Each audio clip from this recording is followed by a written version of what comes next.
Stand up. Hello there. I've got Dr. Christina Greer joining me on the show today. Our interview begins at 26 minutes. It's very good. I ask her about Trump working at McDonald's and talking about Arnold Palmer's penis, and then we get to some more important issues. But she has awesome answers for all of my questions. As always, some great laughs. Dr. Christina Greer, every talk always feels like it's the best one.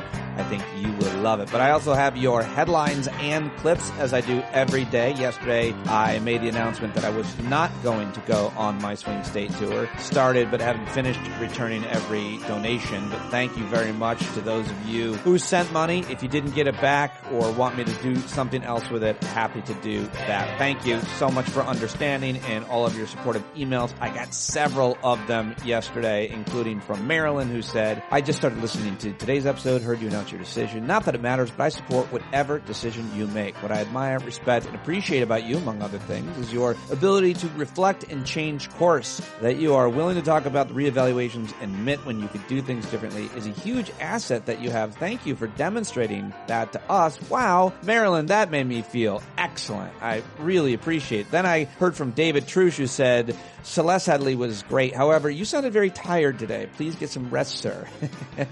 And finally, Dan Leaf emailed me at standupwithpete@gmail.com. Love Dan, who said, I agree with other listeners. The news clips are awesome, but so is your coverage of it, and obviously the interviews. Keep doing all of it. It's all good. That's why we are all here. Despite that you look like a hairless cat with a beard. Dan, you guys are the best. There were a lot more emails, very supportive, very thoughtful, and I am so grateful to be friends with you and a part of this community myself, and to have you talk more on the Discord platform. Always, the chat is always going over there, and I hope to see you Thursday night, where we will have some special guests joining us and talk about what we can all do together, from phone banking to card writing to targeting this race or that, and whatever you are doing. I look forward to hearing how you are trying to save democracy with just 13 days, I think, left.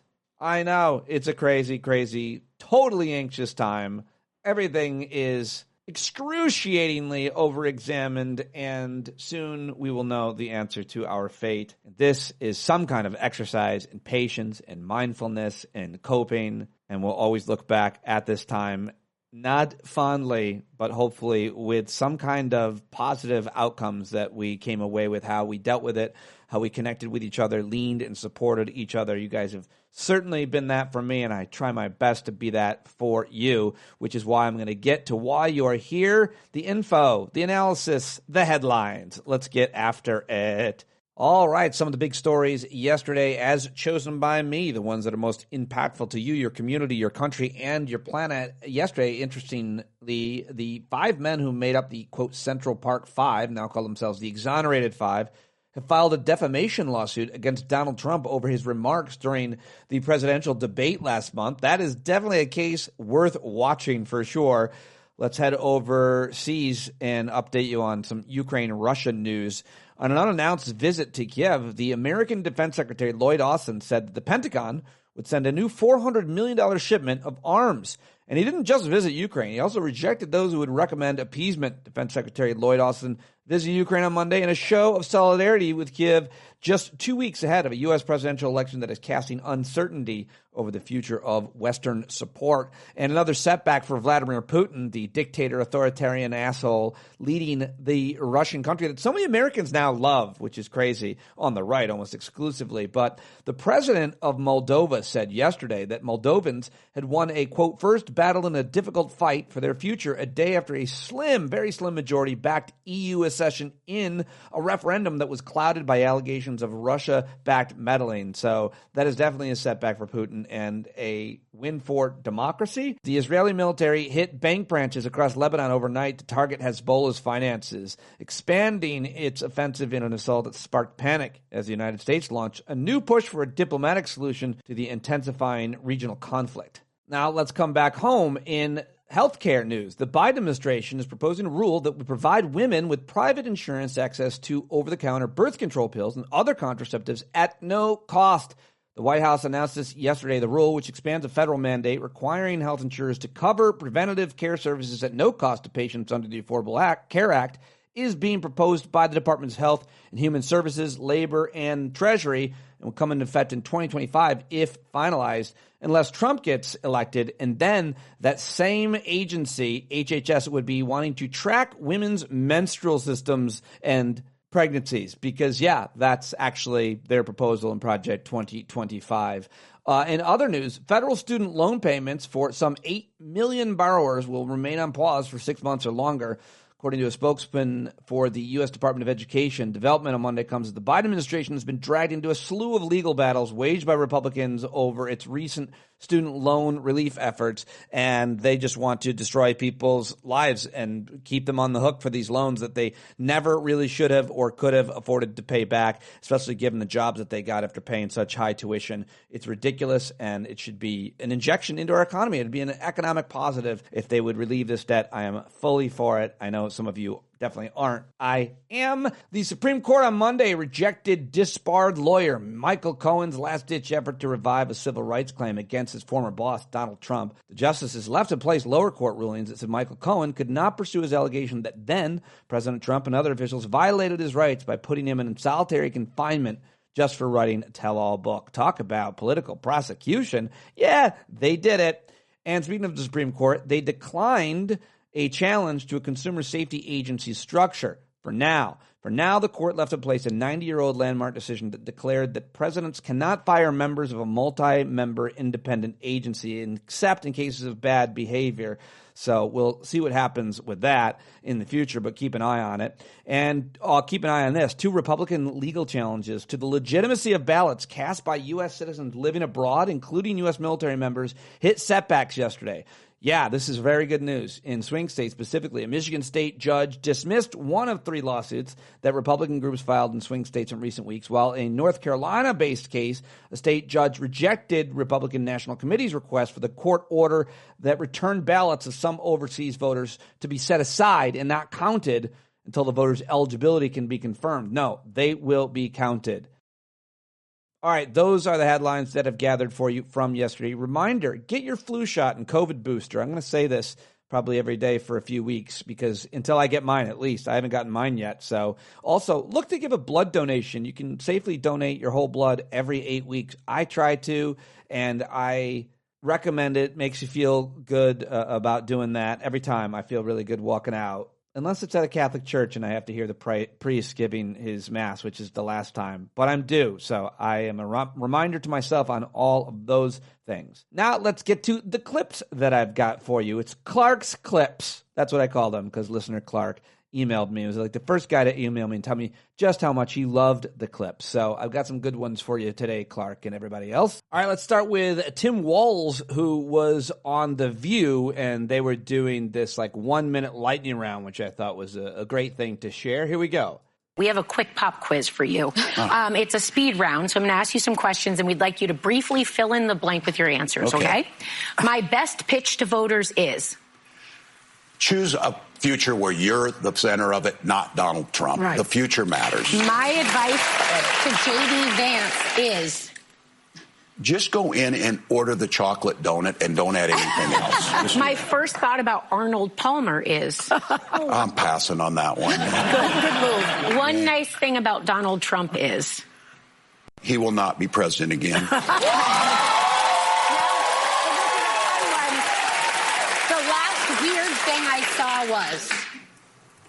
The last weird thing I saw, a tofu that was supposed to be like turkey. Is it tofurkey? Tofurkey. And just eat the turkey. And the winner of the World Series will be? I think it'll be the Yankees.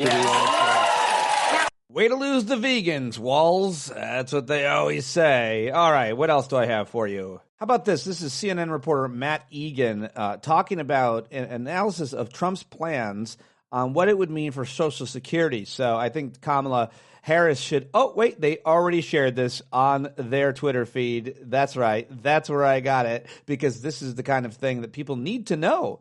But this new analysis finds that that insolvency date would not be 9 years from now. It would actually be 6 years from now if President Trump's agenda is enacted here. So this is coming from the Committee for a Responsible Federal Budget. And it finds that Trump's campaign promises would increase Social Security's cash shortfall by $2.3 trillion over a decade. It would advance insolvency by 3 years, and it would lead to 33% across-the-board benefit cuts in 2035. So all of those clearly moving in the wrong direction. This report summed up the situation by saying we find President Trump's campaign proposals would dramatically worsen Social Security's finances. And obviously, this is a major concern because Social Security's finances were already in dire shape.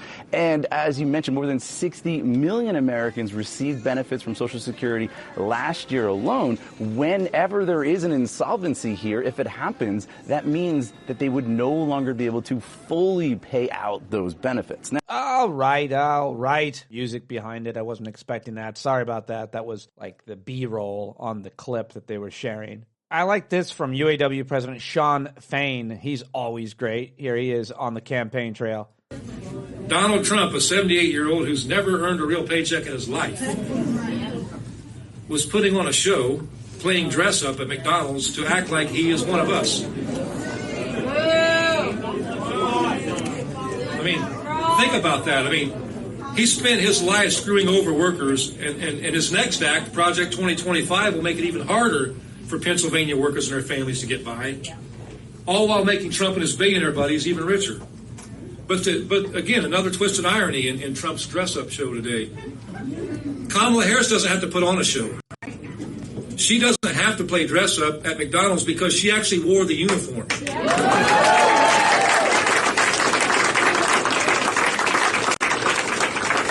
She is one of us that's worked her way up through the ranks, and she had to work to make a living just like the rest of us do. There you go, Shawn Fain doing a great job at stumping for Kamala Harris. And here she is, Kamala Harris appearing with Liz Cheney in Michigan with Maria Shriver moderating. I thought this is a solid 2 minutes. No notes. But if I can just speak to what people are feeling. We cannot despair. We cannot despair.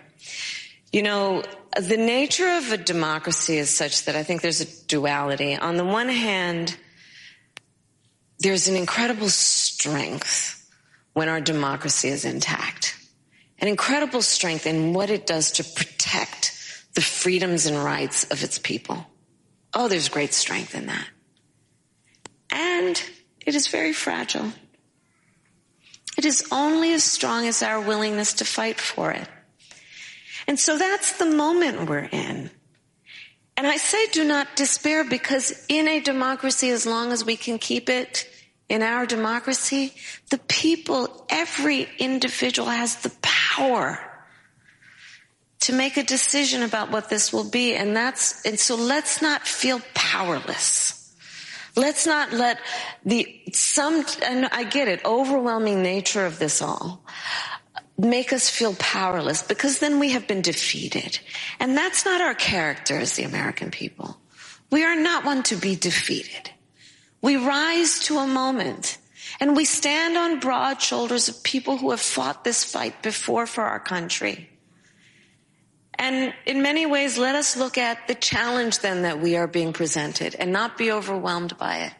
The baton is now in our hands to fight for, not against, but for this country we love.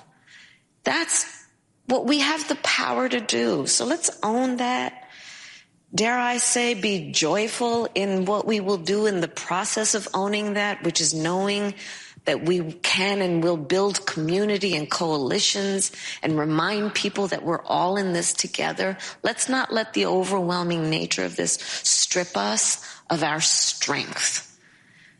That's how I feel about this. I mean, that's just about as good as it gets. She nailed that moment sitting next to Liz Cheney and Maria Shriver in Royal Oak, Michigan, in front of a live audience of folks. Boy, is she good. She has absolutely arrived. I mean, if you'd been following her career and not only the mistakes or criticisms of her in the past, you would have probably already felt that way or already known that. But as presidential candidate, and she stepped right into the role, she is really knocking it out of the park. Made me feel good. Loved it. The Liz Cheney and Kamala Harris show went on the road again to two places yesterday. Like I said just now, they were in Michigan. And now here, let's go to Waukesha, Wisconsin, where Cheney and Kamala Harris were with Wisconsin's own Charlie Sykes, the former right-wing radio firebrand turned never-Trumper, bulwark, calmer, wiser guy. I used to talk to him on the old show. I know a lot of you listen and know Charlie. Listen to this. I thought this was fun and important. Congresswoman Cheney, you know how hard this is, though. You know how hard it is to break away from tribal loyalty, to do something you haven't done before. So I'd like you to address that as well. Lindsey Graham was on television yesterday saying, what are you, never-Trump Republicans, what are you thinking of? How could you possibly do all of this? There are a lot of people who are listening to us who may be disillusioned with what's happening with the Republican Party, but they're afraid of paying the price because there is a cost to all of this. So what do you say to those Americans? Well, don't listen to Lindsey Graham, number one. It's good life advice, actually. Did you hear Kamala laughing there at the end? That was entirely worth it. And here was the opening minute from Charlie Sykes, which I thought was pretty good. But we're not going to be talking about a few things. We're not going to be talking about sharks and electrocutions. We are not going to be going through Tony Evers' 40-minute playlist and swaying to the music. We're not going to be talking about Jewish space lasers or Arnold Palmer's putting game. That's the other event down the road. The reason we're having this conversation, though, is that despite the clownishness, the stakes are so serious. This is election, again, not about the normal divisions in American politics, but about things like decency and democracy, the rule of law, whether or not we're going to shred the Constitution, and whether or not America will continue to be a shining city on the hill to the rest of the world.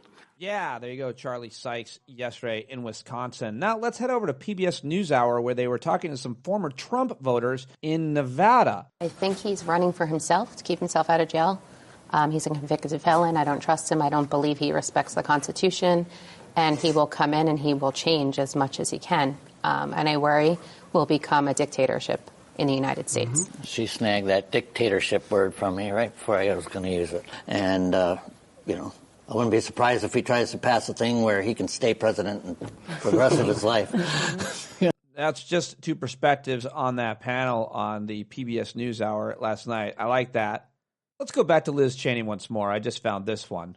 I will just end this by saying, and I also know, because I have spent time with Vice President Harris, because I have come to understand what she believes about how she will govern, that she will be a president for all Americans, that she's committed to listening and committed to having viewpoints, some of which, come from different ends of the political spectrum. And if you think about how you conduct, your life outside of politics, how we all conduct our everyday lives, those are the kinds of people that you trust. Those are the kinds of people you can work with. Like if you wouldn't hire somebody to babysit your kids, like, you shouldn't make that guy the president of the United States. I mean, that's pretty basic. Oh, yeah. Good stuff from Liz Cheney. Very funny and a salient point. And it's absolutely right. And because Clark resubscribed, because he loves the clips so much, it's now Clark's Clips, at least for as long as that's fun. And he suggested this clip. It's a long one. He said he likes the long clips. I said, okay, this is Sarah Longwell. She is with the Bulwark, that conservative or Republican media outfit that's against Trump. Well, she, along with Tim Miller and Jonathan V., were in Pittsburgh, Pennsylvania on their swing state tour. They have a lot more resources than I do, but they do a great job. And they discussed the state of the race, of course, and Sarah Longwell is really good here. And Clark said this was great, so I grabbed it for you. I think it's almost 6 minutes. If it's too long, you can blame Clark. Here it is from Pittsburgh, PA, a couple nights ago. Well, here's the thing. We were in Philly last night. Charlie Dent was one of our special guests, former congressman from Pennsylvania, and he endorsed Kamala on the stage. He had said that he had voted for Kamala Harris during early voting. And I have a few theories about why I think this election is going to go the way we need it to go. The first is that I no longer care about the national average. Like, I have stopped looking at that. Now, I am doing some things, whether it's out of self-preservation to maintain my nervous system, but in some ways it's actually just like a very calculated, like, what do we need to do? And I basically stopped caring about Arizona, and I stopped caring about Georgia, and I stopped caring. I never cared about North Carolina. We still could get North Carolina. Okay. We're caring about me and her and a couple other people are caring about North Carolina for you. That's fine. I'm just going to tell you what we need. Okay, yeah. What we need. Yeah. Can't always get what you want. But sometimes, if you try. Play it, George. Here's what we need. We need Pennsylvania, Michigan, and Wisconsin, and Nebraska, too. I feel good about Michigan and Wisconsin, where the margins were considerably better in 2020, and where in Wisconsin we've got a couple things that we've seen since the 2020 election. In Michigan, we saw Gretchen Whitmer win by double digits there, and get the MAGA candidate rejected. He just called Detroit a shithole, too. Yes, he did. He's out there winning, making friends, and influencing people. And in Wisconsin, there was a very important Supreme Court race in the state with a relatively progressive judge, and she won by like 11 points. Okay, so I feel like in both of those states, and the polling has been the best in those states. You guys, there's a reason we came here tonight, and there's a reason we started in Philly, is because Pennsylvania is the ballgame. Okay? And I don't know if you know this, but I'm from here. I grew up in Perry County. Did you guys know I grew up in Perry County? I talk about it sometimes. My parents now live in Cumberland County, and I also lived there when I was older. And Pennsylvania is an interesting state, right? We've always liked, we like our moderates. We like our Charlie Dents and our Tom Ridges. And I think that in 2016, I listen, obviously I do the focus groups all the time. I've listened to voters over and over again talk about how they just didn't think Trump was going to win. And so, they took a flyer on him, and they were Republicans. But right now, if you look at the polling from Pennsylvania, the New York Times Siena poll, 11% of Republicans in this state, self-identified Republicans, say they're going to vote for Kamala Harris, right? It has the kind of Republicans in Bucks County, right, the collar counties. These people were McCain voters, they were Romney voters, and they have been getting bluer and bluer as time has gone on because Donald Trump is repelling them from the party. And so I think that late-breaking independents, these right-leaning independents, soft GOP voters, it's who we talk to all the time, I think they break for her, ultimately. That's one data point. The second is the boys versus girls thing, men versus women. And the question that I've been asking myself all the time is that if I was running a campaign, which would I want? Would I want to rely on women to turn out? Women who show up to vote, who are a majority of the population and make up a majority of the actual voters in every election? Or would I want to put it on Joe Rogan listeners? Which would it be? I'll take the women every day, right? Typical lesbian. Typical lesbian. I'm sorry that I have a high opinion of women, and I think that when men fail to get the job done, women tend to show up and do it, right? But I also just have a lot of faith in Pennsylvania. And I think that Pennsylvania is going to bring it home, but this is the thing that we need from you guys. So we talked a little bit before about our nervous systems and the way that authoritarians know this. They know that by exhausting us, they know by hitting us with too many things to respond to, so many lies that you can't combat them effectively one after the other, They know that is how you get people to just give up, throw up their hands. And I talked about the fact that, like, right now it feels like we're sleepwalking into this autocracy because nobody feels like up to the task. But I believe this. I genuinely believe this, that there are so many just quiet Kamala voters, people who have kind of tapped out because they're like, I can't take it, right? Our nervous systems can't take it. They're going to avail themselves of their early voting like Charlie Dent did. And a lot of these center-right voters are going to walk in and say, I do not want to do another 4 years of Donald Trump. And I believe that Pennsylvania is going to be the tipping point state and that Kamala Harris is going to win here. Tim over there, by the way. But here's the thing, guys. I say this a lot. You cannot roll up your sleeves if you are wringing your hands. And so despite all of us up here wetting the bed and being in our feelings, like, the point of us coming was to tell you, to try to, like, communicate how serious it is. And I know you know that because otherwise you wouldn't be here. But, like, don't just panic. Don't refresh 538. Call everyone you know. Call the people who are soft Republicans. I know that you know them. Our voters tend to be center-left to center-right. And if you're progressive, great. Pod Save Dude, we actually welcome you here. We love you. We love those guys. Good. But, like, go do something. George Connolly was knocking on doors in Pennsylvania yesterday in Bucks County. Like, anything you can do it, because this state is the whole ball game. Marginal voters in this state are going to make the difference. This is how we win this election. So it's up to you guys. And we just want to come out here and not depress you. We actually want to pump you up. So be pumped up. I told you we'd turn the corner. Guys, I told you we'd turn the corner. All right, there you go. How about it? All right. And tomorrow I'll have more comedy for you because I think the late night shows are back. And we are taping last week tonight, this Saturday, so there'll be a new episode this coming Sunday, by the way. But let's get now to my guest. It's Dr.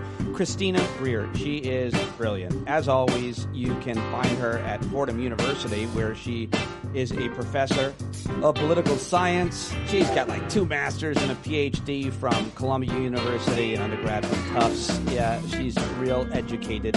An amazing writer. She wrote Black Ethnics, Race, Immigration, and the Pursuit of the American Dream.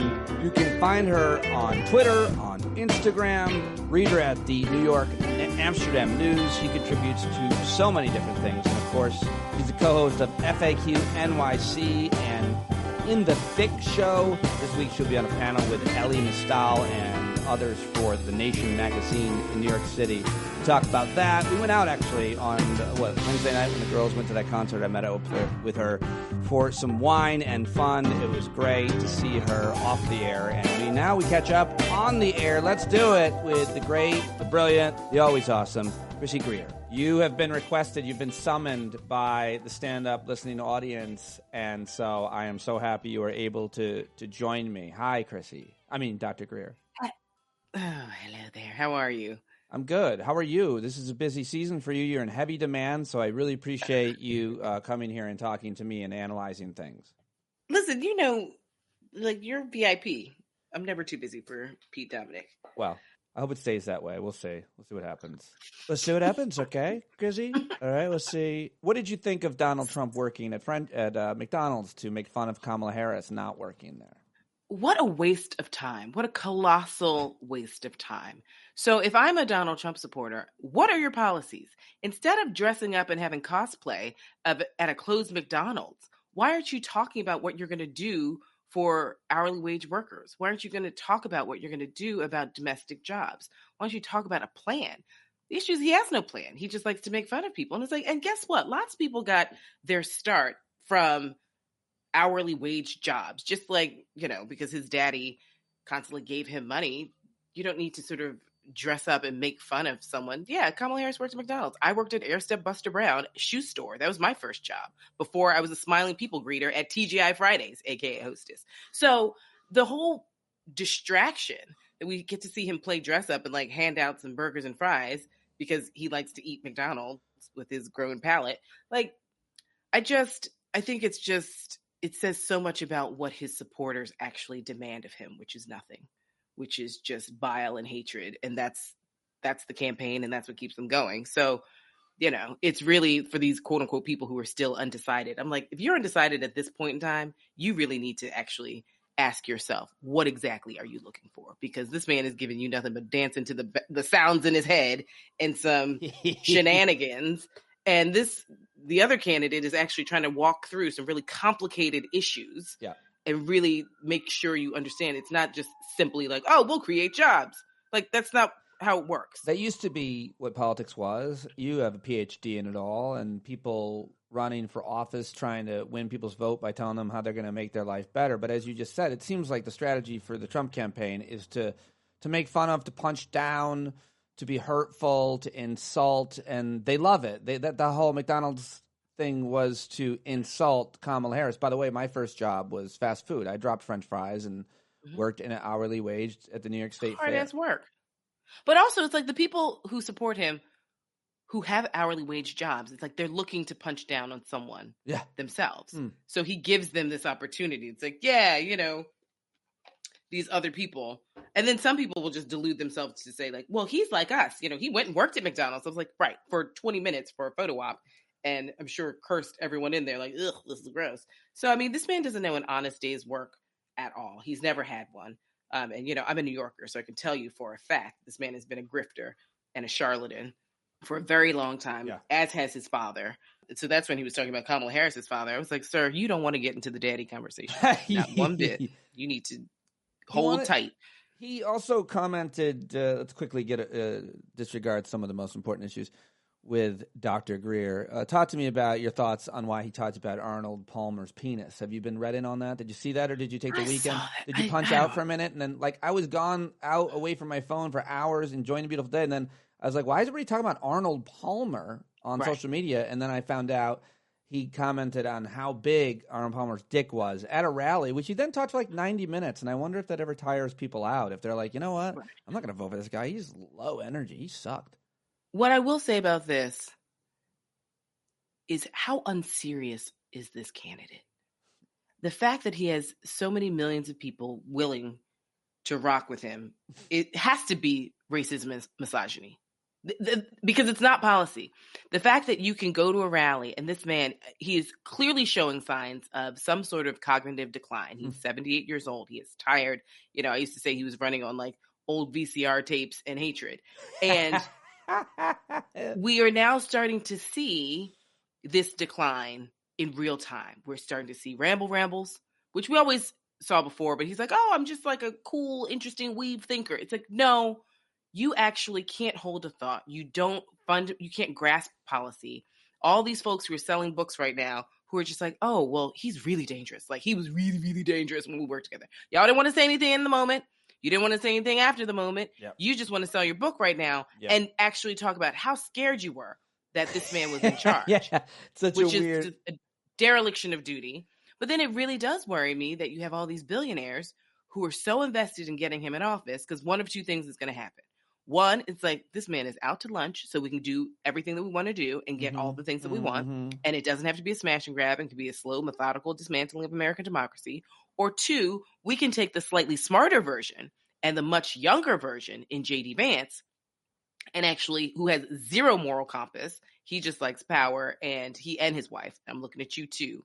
So the billionaire class is like, oh, well, it's a win-win if either one of these cats get in, right? Because we can tell J.D. Vance to do whatever. This man has zero foundation, zero core, zero compass, zero ethical, morality. He's a North Star. He's a bad man. He is just, when we say a blank slate for just all the evils of the world to be written on, he is that. Yeah, he's as is his wife. I'm saying both of them. They are a box set. So the fact that so many people want Donald Trump in, it's because either this idiot will just say and do whatever, because all you have to do is just tell him that he looks nice and he'll sign over, the keys to the castle. That's right. Or you have someone like J.D. Vance who just wants power for power's sake, and he's in it to win it. Oh, he's such a hollow barrel. I wish you would wear the patches of the names of the billionaires. You mentioned that. It's a great story. A lot of people talking about Susan Glasser's reporting in the New Yorker about those billionaires and their effect on the campaign. Specifically, Elon Musk is now paying people to vote. Right. Did you ever think you would see anything like this? There's a lot of smart constitutional law scholars saying this is illegal. Election law experts rather saying it's illegal what he's doing. But apparently he's getting away with it. Do you think I'm surprised that a white South Africaner who's super rich is racist and problematic and hates immigrants? No, I never thought I'd see it. Clutch my pearls. Like he's been a problem, right? You have a shoddy product that people seem to buy. You're not an innovator. You actually are like a wealthier version of Donald Trump. You take things that are working and you actually break them. So, all your blown up rockets, which you just keep saying are working. It's like, hey, sweets, we see them exploding in front of us. What are you talking about? So the fact that he is super giddy to get someone like Donald Trump in, one, they're cut from a similar cloth, but two, he knows that this guy is not ever going to give him any stopgaps. So of course he's going to do what he can do to get this man elected. So if it's starting to, buy votes in the open, what are you going to do? Because the thing is, now that we've crossed the Rubicon of like certain things are just, we know they're illegal, but the courts take time. That's the whole reason why the framers set up the courts, so that we don't have these like, exogenous shocks of ebbs and flows that are too quick. We need things to be slow and have stopgaps. They're like, yeah, by the time the courts catch up to this, that money will be spent and hopefully the election will be ours. I am hoping that the will of the American people, the people power, the popular vote, and the electoral college vote will match up in the states that are really contentious, and that people will come out because they understand the existential threat to our democracy, to their families, not just to their daughters, to our environment, all the things. I mean, here's the thing, Pete. We'll never know the extent of the damage that Donald Trump did the 4 years he was in office. We're just now starting to see the damage. First of all, we're still trying to figure out the damage from Reagan, let alone Trump. But but think about Trump and the FDA and the EPA and all these, sort of concessions that he made. It's like, oh, so now all of a sudden the food at your grocery store and Whole Foods and Trader Joe's actually is not acceptable because of things that he put in place. Yep. I mean, these are the real effects that extend beyond just, oh, I don't like his policy. Oh, he insults people. Policies are passed, laws are passed, rules are changed, and sometimes you don't see for years and years or a generation when it comes to something like lead poisoning or something, how pervasive that policy is. And you don't often, most Americans, you're obviously an expert, and that's why I talk to you. So I'm a pseudo-expert, meaning I just know that thing I just said. Know that these policies, where they came from, and you remember them, but most voters don't connect those dots as to what Trump did 4 years ago, what he can do now with even more regulatory power and immunity from the Supreme Court. But I think it'll probably be the fault. We're all hoping that she wins. I think mostly people listening to this show and people on Earth One. It will be the fault of black men if she loses. It will not.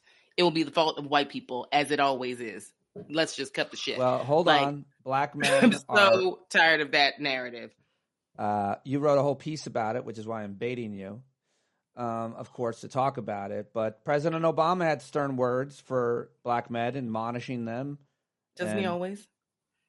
And also, it seems like a lot of black men have become disaffected, and they're moving. Are they moving towards Trump? Maybe so. It's their fault. So you want me to unpack this? You're lucky we're virtual because you didn't say this when we were having drinks the other night. So let's unpack this. I have no opinion on it. I just read your piece, so I'm just baiting you with the controversy. So first of all, Barack Obama has a long history of going to black communities, finger wagging and blaming them for things that he would never do in front of white communities. That's one. You go to Morehouse and tell people to, pick your pants up and don't be, abandoning your families. Those are issues Barack Obama has with his own dad. So he likes to talk to black men as though he's talking to his dad. That is something that he needs to figure out for himself. Wow. That's one. Number two, we don't have any data right now that says the black men have defected from the Democratic Party. Black men have been critical of the party, but we don't know that they will actually defect from the party.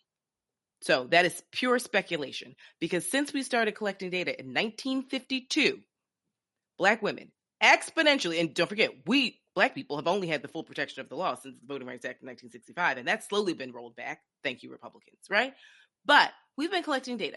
White women have only voted for the Democratic Party candidate in the majority 2 times since we started collecting data in 1952. They did it in 1964 with LBJ after the assassination of JFK, and they did it in 1996, second-term Bill Clinton. No other time have white women voted for their Democratic Party candidate in the majority. Every other time, white women vote with white men. For the Republican, it is only Black women, Black men, and then sometimes Latinos and Asian Americans, and a small percentage of whites that help Democrats get over the edge.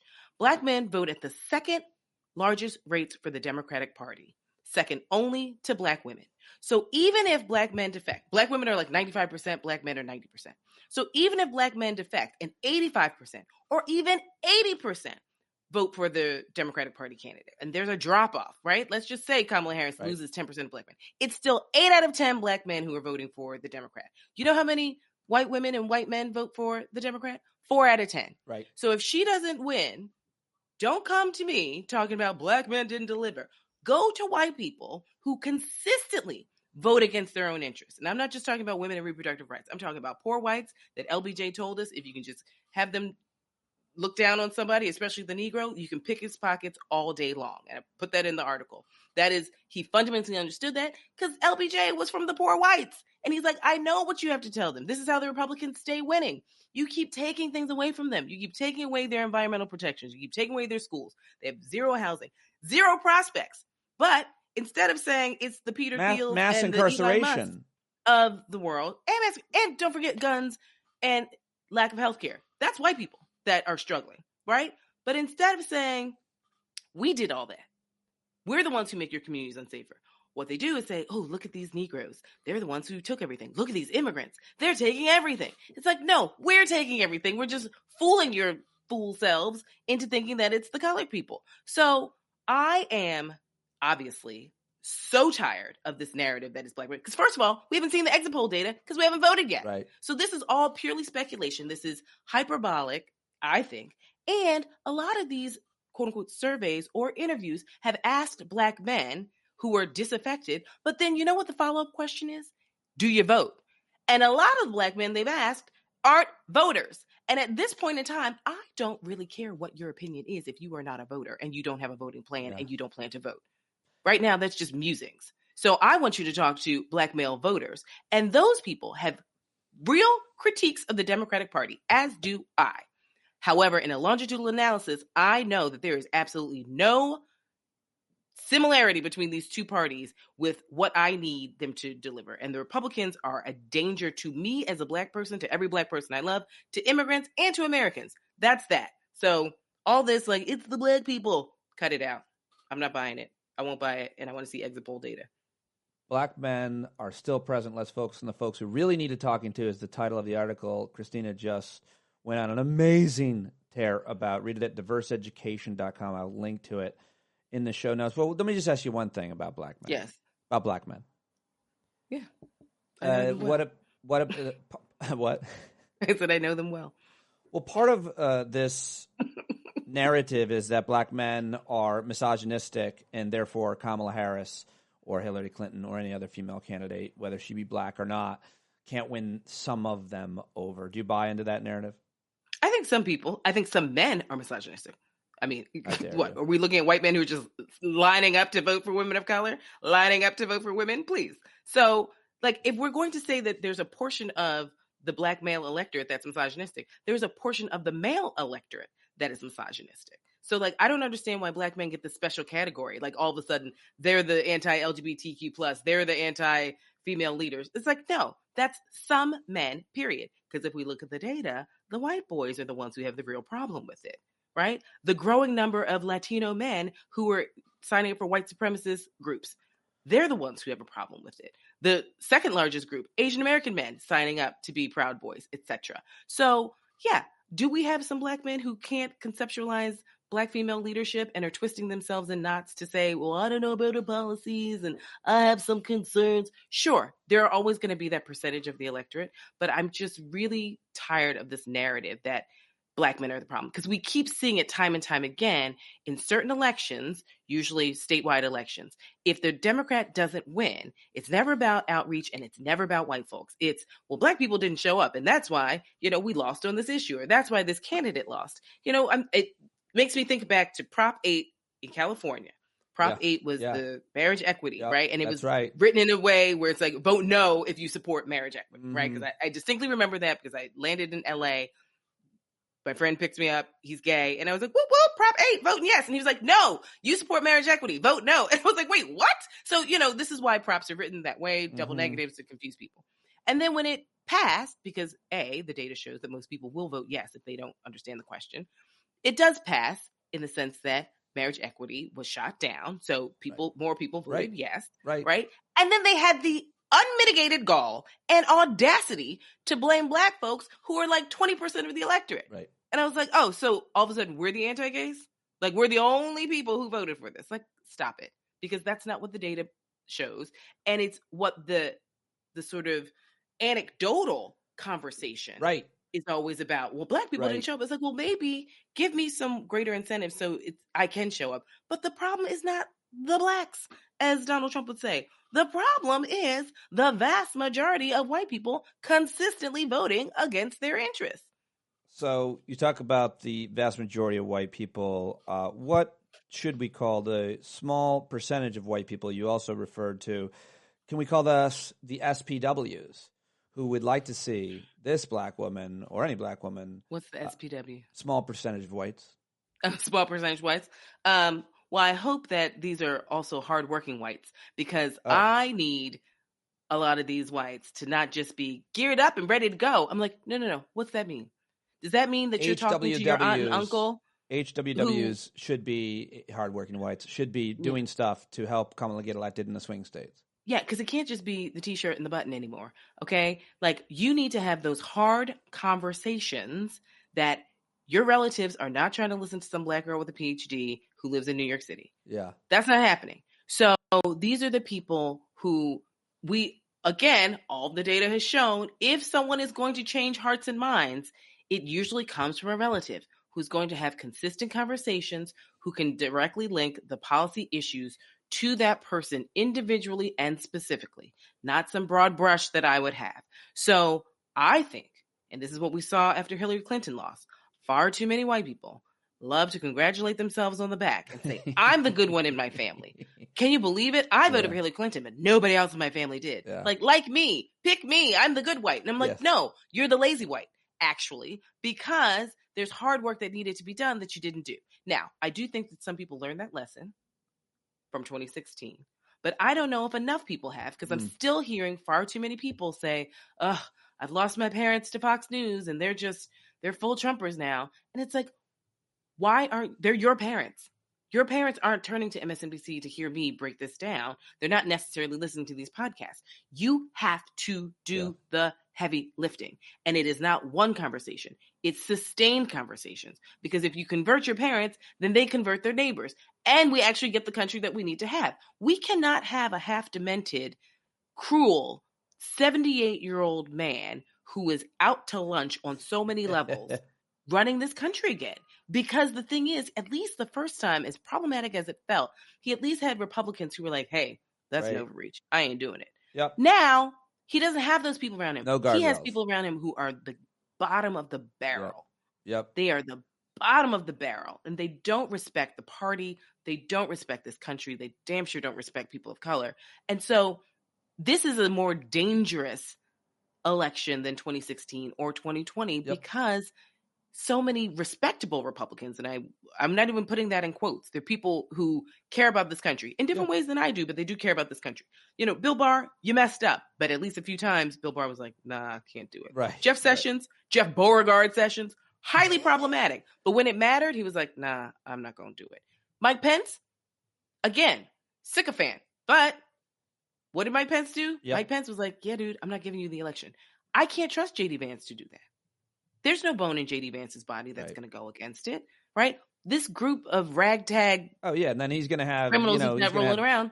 Running the government, Elon Musk and Steve Bannon and Stephen Miller, and an actual Confederate cannon would be the Secretary of Defense. He would just actually have a cannon sit in the office. An AR-15 would be the head of. I mean, this is a man who thinks that he can shoot at hurricanes. You know what I'm saying? So this is, I don't know why they didn't shoot it down. I don't know why they didn't shoot it down. I mean, but these are people who will entertain it. I mean, these are people who have a Christian nationalist, ethnocentric, white supremacist version and vision of this country. And it is highly dangerous. By the way, my new podcast, The Good Whites, is going to be dropping shortly after the election, if and only if Kamala Harris. I will decide who's on that show. Well, I want to ask you. I'll need a list of all potential guests, and I will decide who gets to show up. That is great. I have thoughts. It's going to be so funny when you hand me back the list. I'm like, why'd you cross his name out? And then you say, I'm going to need you to sit down for this one. Right. Oh, listen, there are some people in academia who, have a reputation of being good people. And I'm like, not so fast. Yeah, no. Let me walk you through that. Yeah. You've got a different perspective for sure. Speaking of black men, Elie Mystal will be on a panel with a few others this week in New York, the New School, sponsored by The Nation, I guess. And the subject matter is the question that you'll be discussing is election 2024, how did we get here? Conversation about possible scenarios the November election may take, which I want to get your take on. But you and I are friends with Elie, but I want to ask you about him just publicly. What do you think about that guy? What do you think about him and who he has become in the last few years as a result, say, of social media and his appearances on TV? Yeah, well, I think he's one of the great sort of judicial scholars of our time. Like, there is no one who has more of an encyclopedic knowledge of Supreme Court cases and how the courts affect our lives. So when I put on my exam, one of the questions I've used in the past is which branch of government is the strongest? Executive, legislative, judicial. And everyone can be right. You can choose executive, and as long as you give me these examples, it's just separation of powers, checks and balances, et cetera. And Elie and I were also on the cruise for The Nation last year, and we'll be on the cruise again. Just a plug for those of you who might be interested in going to the Caribbean in December. Elie and some other writers from The Nation and I will be on a 6-day cruise. It's like Cozumel, Jamaica, Bahamas type thing. It's super fun. We do panels, and then you can kind of talk to us at dinner time about all things political. The reason why Elie and I, we obviously talk in public and we talk on text. He's just a naturally more pessimistic person than I am. I am, and I tell people this all the time, I'm an educator. I have no choice but to be optimistic. I get to be around the future leaders of America multiple times a week. So there is a level of baked in optimism I have, even when I'm like, ugh, what is going on with this generation? But like, by and large, we're in good hands. So the reason why I like being on panels with Elie is because we don't always get to the same destination, actually, but our paths as to what we focus on, and I focus on kind of like a more macro 30,000 feet American democracy conversation. He focuses on very nitty gritty micro level trees of Supreme Court cases and cases that are working their ways through the court. I think he serves as a harbinger of what is to come. Yeah. And I sort of present what that ultimate result could look like. But I also present what an alternative reality could look like if we are participatory on local, state, and national elections. If he is a canary in a coal mine, what bird are you? Well, Black women are usually the canaries in the coal mine, warning all others. That's true. Lately, I've been feeling like a crane. What is that? I don't know. They're just sort of like majestic and they're observant. I feel like they stay still for long periods of time. Is that you? Yeah. Well, I'm trying to be a lot more still. Like this weekend, I had a lot going on, but I still sat on my couch, and for me to sit down is a big deal. Are they for me to not talk is a big deal. So I'm trying to be more like a crane. That's good. I hope you're not more like a crane where they, how they just sit there for a long period of time and then they just stab a fish with their pointed bill. Well, listen, I have this necklace on that everyone keeps thinking that it says love because it's in the same block letters as the Philadelphia sculpture. It says vote. Yeah. So I'm like, you think I'm wearing a sign that says love? It doesn't. It says vote. It says vote. Last question then for you. Give me any kind of, you're talking about this, potential, this hypothetical scenarios. Is there something that you think is likely? I don't love this kind of part of the conversation very much because it's so hypothetical. But with someone like you, and as one question, I don't mind asking just to get your take, and hopefully it's something that'll make us feel a little bit better. But I don't know. Tell us the real nitty gritty from your point of view about what you think is going to happen and why. Well, listen, I keep telling people I'm a political scientist, not a political psychic. Yeah. The number of people who come up to me and they're just like, tell me what's going to happen. Yeah. I think that's more of a question of like the overt and covert anxiety that folks feel right now about the future of our country. I would say the positive is channel that. Channel that into door knocking if you live in a swing state. Channel that into making robocalls if you are not in a swing state, but you still want to help out. The thing about, you write and you write comedy and you've written before, it's like what combats the anxiety of like having to get something done, if you have a deadline, is actually doing it. Right. So if your democracy is stressing you out, the future of your democracy is stressing you out, what helps you not be stressed is doing democratic work, small d democratic work, big D democratic work.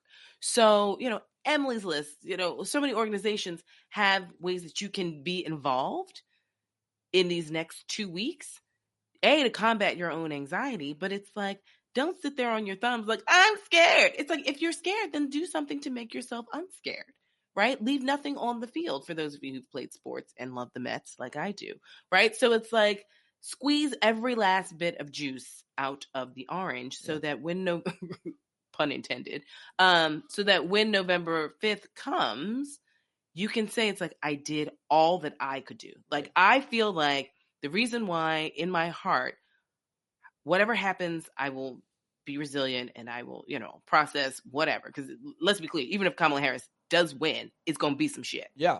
We know that, right? Yeah. So it's like fortifying myself. I already have a party planned for me and Black women just to be together. I was like, no matter what happens, we got to be together. Can I come? So that's no, that's a hard no. I love you, but no. So like, I'm doing things to help me stay sane. Yeah. Right. I know that November 5th, it's like, I can look myself in the mirror and say, I did everything that I was supposed to do. I wrote, I did TV, I did podcasts, I talked to my students, I talked to my family members who are on the fence, I talked to, a lot of these super progressives who hate democratic international relations policies. I helped them understand the longevity of a Democratic Party in power versus a Republican Party in power, and got them away from that plant Jill Stein. Like, I'm doing my part so that whatever happens, I don't feel I like guilty. it. I like that's way better than any kind of prognostication. As a matter of fact, when we had drinks on Wednesday night, I literally sat on sitting on my thumbs and I said, Chrissy, I'm scared. And you took out a long black leather glove and you smacked me in the face with it and then said I didn't want to hurt my hand. There are no birds around. What is happening? Where are my birds? An inside joke. That's an inside joke, folks. You'll have to have drinks with us to find out more about that. All right, I'll let you go. You're amazing. This is awesome. I really appreciate it. I always learn a lot. I'm inspired. I'm motivated. Let's LFG. Let's go, the good whites. Let's do it. Right. Let's do it. All right, there she goes. Chrissy Greer, always awesome. Go follow her. Let her know you heard her here on the show. Follow her on Instagram, listen to her podcast, get her book, read her articles, support all of her work. Go on that Nation cruise and all of the rest. We love it when she joins us. Please let her know. And all my guests know how much you appreciate them stopping by. I like to think that is the value of the show. That's why you're here. That's what you're paying for. Patreon.com/PDominic to pay more. It is free, but it isn't cheap. I put a lot into it each and every day, and I cannot do it without your amazing support. Hope to see you at this Thursday's Hangout anytime on the Discord chat. You bumblebees that listen all the way to the end. I value you the most. I'll talk to you tomorrow with another. Oh, looks like I've got John Cryer. Actually, how about that? Mara Quint and Marissa Yaver. I'm going to talk to all three of them tomorrow. Two Pennsylvania women and the actor John Cryer. Should be awesome. Thanks for listening. John Carroll taking us in and out every day. Support him and everything. Well, there's a whole lot more of us who know what's right. They'll keep right on ignoring us if we keep sitting tight. You got to open up the window to let in some light. You got to stand up. That's right. You got to rise up. You got to stand up. You got to stare the devil straight in the eye. Let him know it's his turn to go. See it clear and all you hear is a lie. So get up off of your butt, down off of your fence. Even if it ain't a very friendly audience.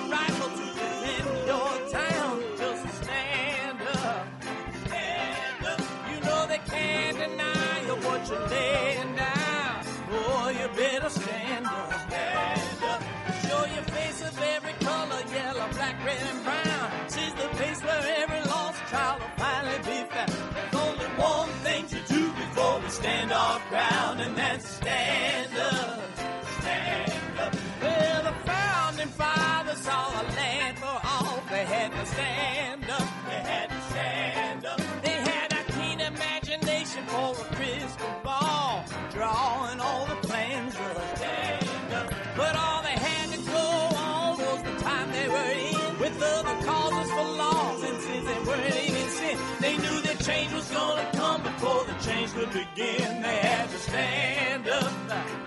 All right, they had to stand up. We got to stand up. We got to look the devil square in the eye. We gotta let him know it's his time to go, and make it clear when all we hear is a lie. Why you lying awake wondering where the money all went?